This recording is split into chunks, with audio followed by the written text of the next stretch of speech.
যখন রত্নাকরকে রাম উচ্চারণ বেরোচ্ছে না তো এত পাপ, এত পাপ, মরা মরা মরা। যখন বাবাকে জিজ্ঞেস করতে এসছি, বাবা আমি যে ডাকাতি করে নিয়ে এলাম এত টাকা, তুমি আমার ফল ভোগ করবা? তা বলছি না। মা? তা বলছি না। বোন? তা বলছি না না না আমি পড়বো না। ভাই? তা বলছি না। কার জন্য আমি রাজপুর ডাকাতি, সারা রাত দিকে ডাকাতি করছি? বউ? তা বলছি না, তোমার কর্তব্য হচ্ছে, স্বামীর কর্তব্য হচ্ছে স্ত্রীকে খাওয়ানো, স্ত্রীকে ভালো রাখা। তো আমি কেন ভোগ করবো? তুমি করে নিয়ে আসছো, যাই যেরকম করে করে নিয়ে আসছো করে নিয়ে এসো।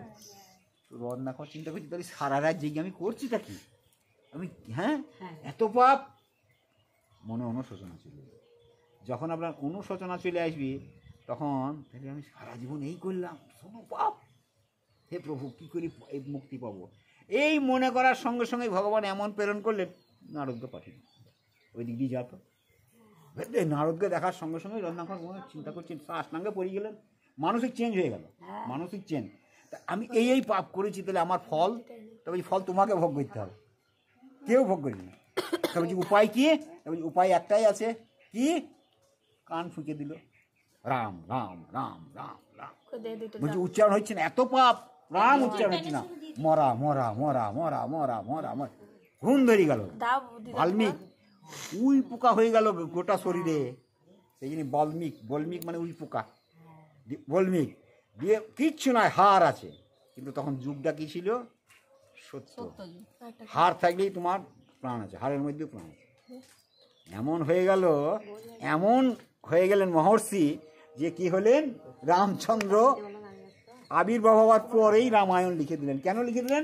এত নাম করেছেন আগেই, তো এত কি করলো, মানে ভগবানের লীলা চরিত্র তার কাছে একবার আয়নার মতো, সিনেমার মতো বুকের ভেতরে আছে, আর উনি লিখছেন।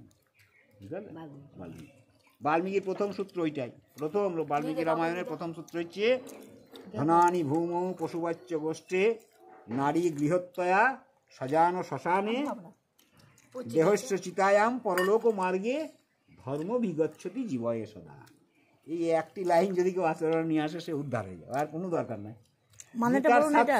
গীতার 700 শ্লোকের যে কোনো একটা শ্লোক আপনি বলুন, একটা শ্লোক যদি কেউ আচরণে নিয়ে আসতে হবে, পড়লেন সারা জীবন পড়লেন, কিন্তু আপনি চিন্তা করছেন খারাপ, ভগবান বলছে কিচ্ছু কোনো লাভ নেই। আচরণ একটি শ্লোক, মনমনা ভব মদভক্ত, এই দুটো কথা, এই দুটো তুমি যদি আচরণে নিয়ে আসো, তোমার আর কোনো চিন্তা নেই।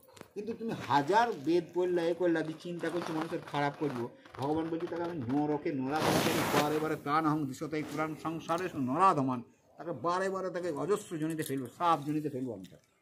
কিন্তু সেই জন্য ভিতর নির্মল মঞ্জার সৌময়ী পায়া মই কপট ছিল ছদ্ম না ভাবা। রাম বলছে, ঋষিদাস বলছেন ওগুলো ভালো লাগে না, কপট ছল ছিদ্র একদম ভালো লাগে না, পরিষ্কার মন একবার ডাকি দিতে। মন পরিষ্কার করার জন্য কি করতে হবে?